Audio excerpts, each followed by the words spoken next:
Reggie Miller, the Hall of Famer, joining us on the program. Stepped outside of the bubble. It goes back into the bubble coming up on Monday. And he joins us on the program. Good morning, Reg. How are you? Good morning, Theodore and my Danettes. How are you guys doing? We're doing okay. We're trying to process here what the Lakers are. They got everything figured out now? We're all good? Nothing to see here? We move on to the second round? False alarm? It's funny how ball movement and when actually the ball goes in the nets for these role players, how they start puffing out their chest. They get more active defensively. But again, you and I, we've talked about this for weeks now. When Anthony Davis plays at a certain level, he takes his team to a different level. And I think we're seeing that because the role players play off because he is the one player, and LeBron at times, don't get me wrong, every time they touch the basketball is going to command a double team. So Caruso and KCP and Morris, Danny Green, all these guys feed off those wide open shots. When they're knocking down shots, then this team is tough to beat because then LeBron has all these open lanes to get all the way to the hole and finish, which we've been seeing the last two ball games.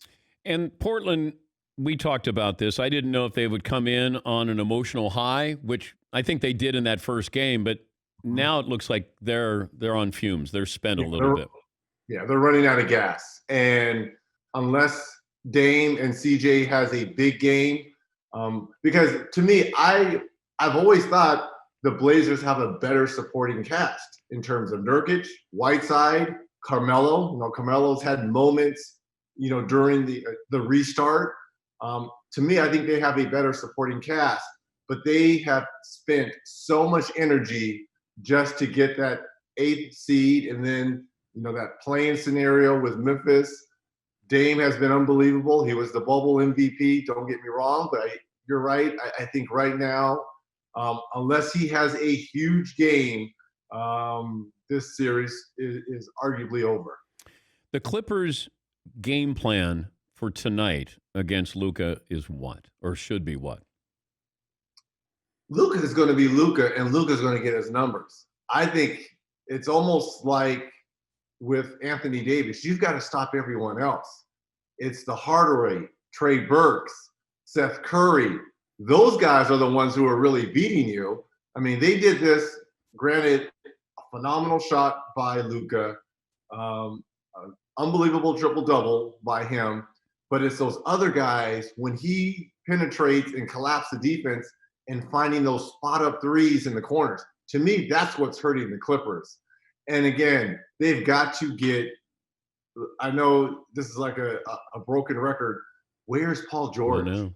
Where is Paul George? And look, you give your name – if you're going to give yourself Playoff P the nickname, you got to show up in the playoffs, right? I mean, Playoff Paul, right, has to show up in the playoffs, and he hasn't.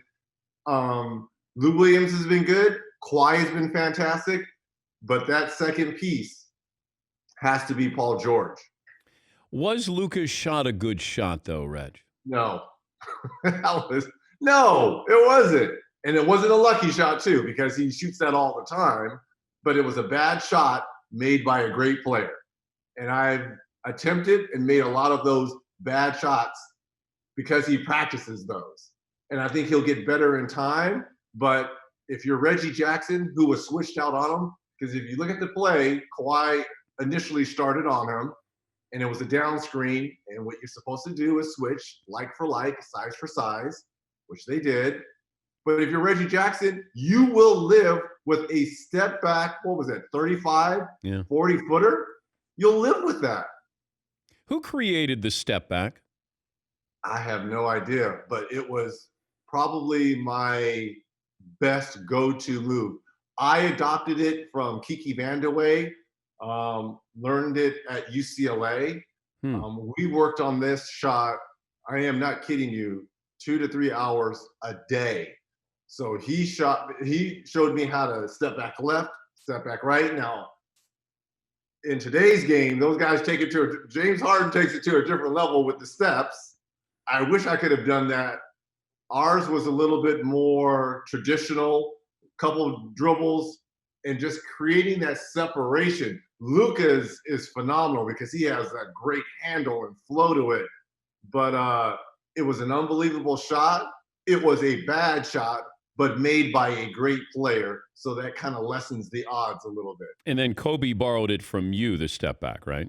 I taught him. I mean, this dude asked me. But you knew How do you that, do though, that Reg. You're already giving one of the top scorers in the game. He wasn't then. He was just a kid. He was a punk kid. He was a punk little kid. Do you from remember? high school. You remember that day when you taught? I do. We were shooting a segment or show for The Real World, if you remember that, back on MTV. Yeah. And it was he and I versus the Real World cast.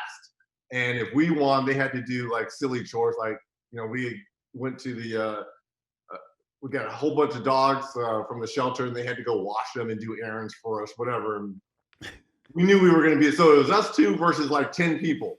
And Kobe's like, I want to destroy him. I want to beat him. So I'm like, Kobe, let's have fun with this. He's like, no, I want to destroy these kids. I'm like, all right, whatever. Let's go after them. So in the downtime, while we were waiting for them to come back, he's like, do you want to play one-on-one? I'm like, dude, I'm not going to play you one-on-one. You know, I was 30. He was 18, 19. He's like, well, show me that step back move I got to know this step back move. I was like, okay, well, I'll show you that step back move. You show me that crossover, because I've always loved his crossovers. He's like, sure, okay. So I'm showing him the step back left. Okay, you want the guy on your left-hand side, right? Look at his feet. When his feet start to cross over, that's when you step back. He's like, okay, but how you do it the other way? I was like, okay, when the ball's in your left hand, look at his waist. If he's leaning this way, take a couple steps back and raise up. Okay, there's no way. And when he does recover, he's going to foul you because he's going to be going for your wrist. I was like, so show me that crossover. He's like, what are you talking about? Never showed me the crossover. Never showed me the crossover. Here I am giving away my prize step back move. And then lo and behold, what was it, 2 years later, in the finals, Ooh. This dude is giving me my own move to me. What an idiot I was. Idiot! We're talking to Reggie Miller, the Hall of Famer. He'll be back in the bubble starting next week. If the Rockets lose this series, ... I could easily see Mike D'Antoni moving on. There's some very favorable job openings. But is it the roster or is it the coach? Well, the coach is always the first to go. Ask Brett Brown that. Right? He had all that talent. I know Ben Simmons did not play because of the injury, but he still had talent. Still had Tobias Harris and Joel Embiid. And with those two guys on the team, you shouldn't be swept. So the coach is always the first to go. And I think Mike D'Antoni and this system, this system for the Rockets was built to put up a lot of numbers for James Harden and Westbrook, who has not played, obviously. And they're undersized. So they're always going to get killed on the boards, and they're just going to try to outscore you. But what's the difference, though, Reg, with Golden State and the Rockets in their philosophy?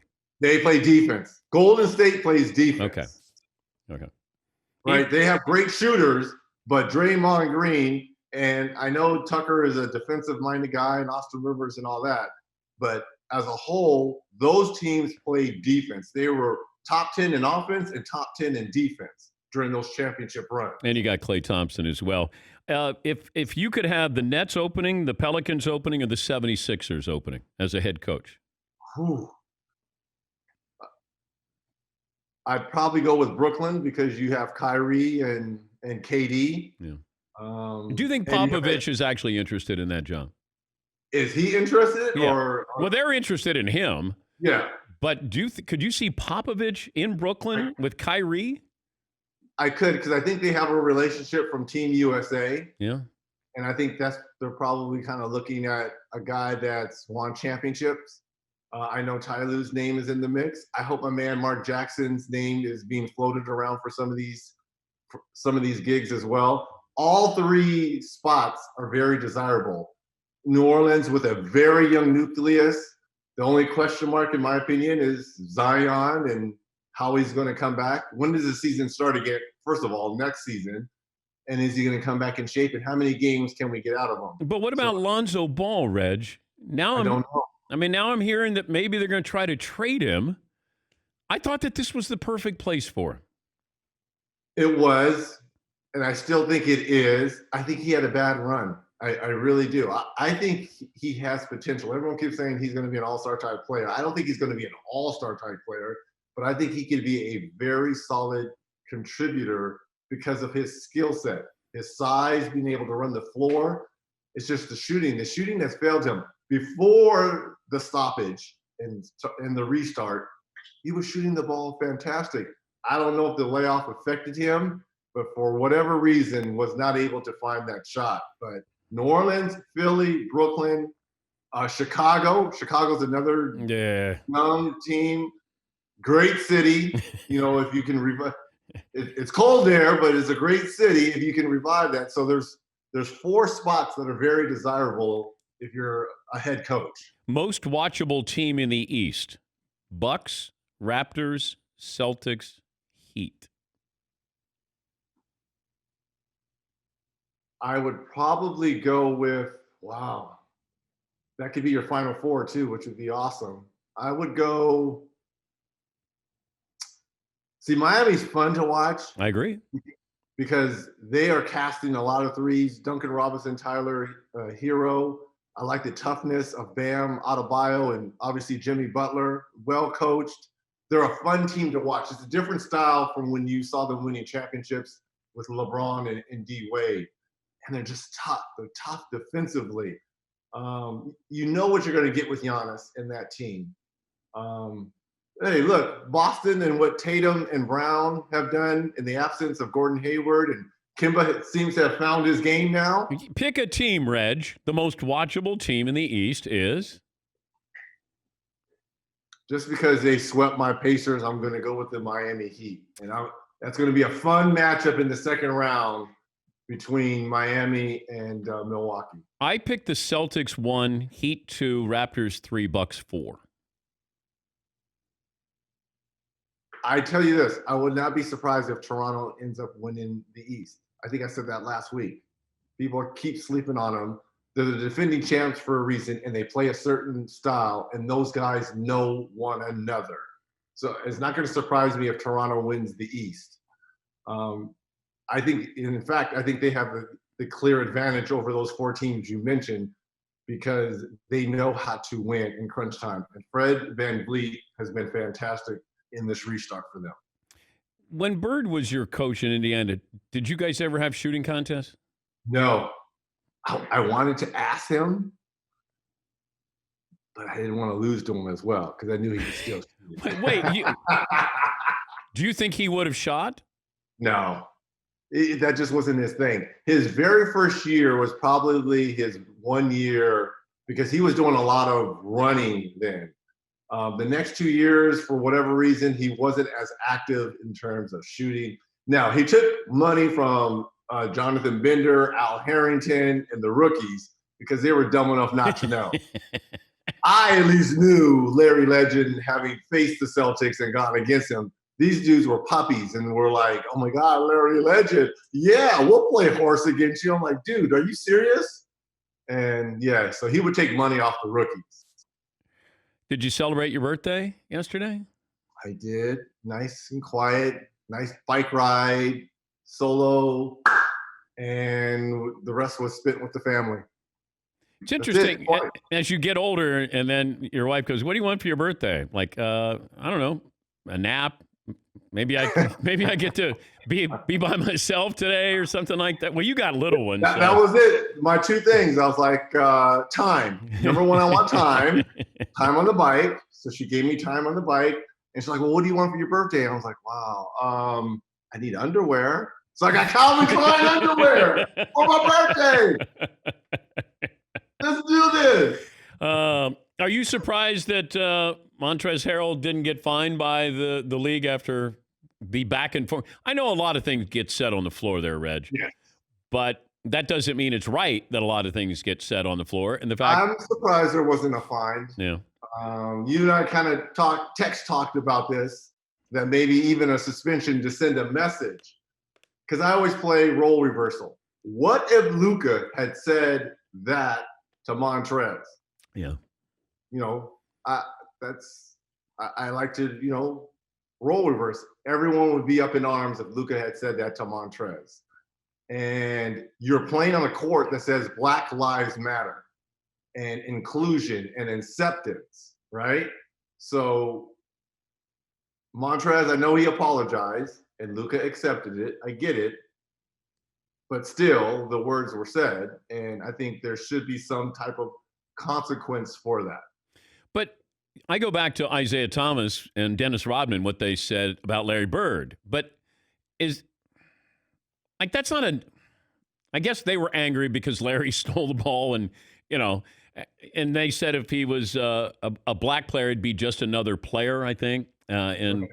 Dennis said it, Isaiah seconded it, and then Larry had to go to a press conference to then go, I don't care what they said. I'm like, Sure. Larry didn't care. So that to me, and I don't think Luka cares, right? but is Luka's worse because he's calling him out in a negative way. I know that they were being angry about Larry saying if he was black, he'd be just another player. Luka's, that was personal. Well, look, and it was personal on the step back 3 to tie the series too. So actions mean more to me, and I think that's how Luka is backing up whatever people are saying about him by putting up huge numbers. I'm just saying, if Luka had said that about Montrez or one of the players on the Clippers, we would still be talking about it. Yes. Today. Yeah. He would have probably been suspended. Correct. I have Luka, the over-under. I just made it up. I said 29 tonight. I'm going under for Luka tonight against the Clippers. Me too. I think Paul George, because of what all talk radio has been killing him, I think he and Kawhi have monster games together. I think the over for them, here's the question, the over for them, is it 65 or over for Paul George and Kawhi Leonard? 65 or over combined. Well, I can count for 26 from Kawhi. You think Paul George has a monster game? I think he does. And if he doesn't, then they're in trouble. They're in huge trouble. I don't think he goes for 30. Who wins tonight? I think the Clippers win. All right. And then are we sleeping on the Jazz? When Bogdanovich went out with the wrist injury, I kind of wrote him off and said, that was a team good enough at the beginning of the year to play for the Western Conference Finals, but I didn't give them. And then Conley left the bubble, wife had a baby, and now here they are up 3-1. I will say this. Donovan Spider Mitchell has been fantastic. Ingles, Gobert, they know their roles. I feel that is going to be a lot like the Blazers when they play in the next round, knock on wood, that they finish the series out and face the Lakers in the next round. Yeah. This is perfect for the Lakers. Will they have spent so much gas doing what they've done, playing great, and then run out of gas against the Lakers? This is set up perfectly for the Lakers to get to the conference finals, in my opinion. This is a perfect team for them to play. Safe travels there back into the bubble, and nice shirt there. I like it. Thank you. Hello, Indiana, 33, Larry Legend in Indiana State. Gotta love Larry Legend, man. Gotta love him. My favorite player growing up. I love Magic Johnson. He raised me at UCLA, but I patterned my game after this man. But if you could start your team with Larry or Magic? Magic. For how I play. Oh, Magic. Okay. Yeah. For how I play, if I'm on the team, yeah, Magic. How many threes would Larry shoot now if he played today? Oh, my goodness. What, 15 to 20? 15 to 20? Yeah, but he would shoot the mid-range jumper and all that. And so that's when the mid-range jumper meant something. I know. I try to tell these kids that all the time. I know analytics say threes are better than twos, which, okay, but your percentages are lower. But there's something to be said with a good 17 to 20 footer. Good mid-range game. Yeah. Come on, guys. Well, Kevin Durant built a Hall of Fame career off the mid-range jumper. Sure. DeMar DeRozan, the mid-range jumper. Yes, Jimmy sir. Butler, the mid-range jumper. Kind of got him, traded out of Toronto and missed out on a championship tomorrow, but you still have a heck of a mid-range game. Yeah, great. Nice consolation prize. Safe travels, Reg. Thank you, bud. Thank you, Theodore.